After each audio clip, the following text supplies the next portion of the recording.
people going through grief and depression, people that are going through stress and anxiety. To me, that's part of the physical health and the mental health joining hands and going, by the way, I got nothing figured out except for just trying to improve each day. And I just want everyone to hear you talk, to get the information that I've been able to get from you. And honestly, it's made my grief journey way better. It makes my regular day journey way better. And I couldn't be more in support of it. So I guess if I had an ask of the audience, it would be, if you find yourself like struggling with something that you think is depression or addiction, let's, instead of thinking about that, what if we just focused on something that's going to make us healthier, faster, stronger today, and change our focus from something that's usually inward and negative to something that's outward and positive.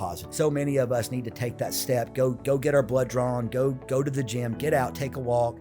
And those first steps, even though they're uncomfortable and they seem kind of small and insignificant, they often lead to these bigger breakthroughs.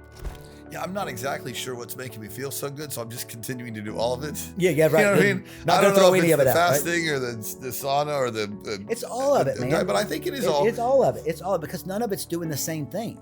Yeah. It's all complementing each other.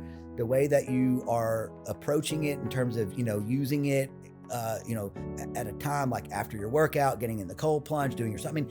It's all orchestrated well, and that's why it's working for you. And it's going to continue to work for you. I mean, and the thing is that you won't even see that right now.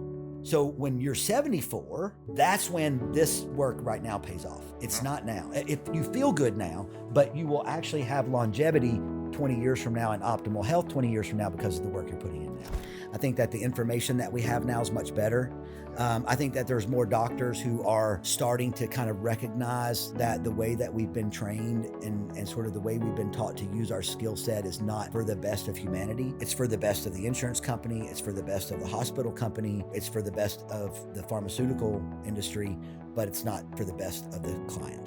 The likelihood that the government is going to offer you some salient advice on your health is probably zero. And we can go back to whenever the food pyramid, right? That crazy thing with like 60% carbs on the bottom of it, and like whatever was at the top, like meat and vegetables, I guess. That's been completely turned on its head. We can go back and look at that and say, okay, here's an example of a government intervention that within whatever 5 years of making that recommendation, the rate of type 2 diabetes started to skyrocket and has not slowed down since. So you can go back and say, well, here's what your food pyramid did. You basically got every dietitian in the US following this. The food labels, cereals and processed foods started to represent how this should be in our diet as a percentage of the whole. Yeah, and 40 years later, type 2 diabetes is killing 50% of the population.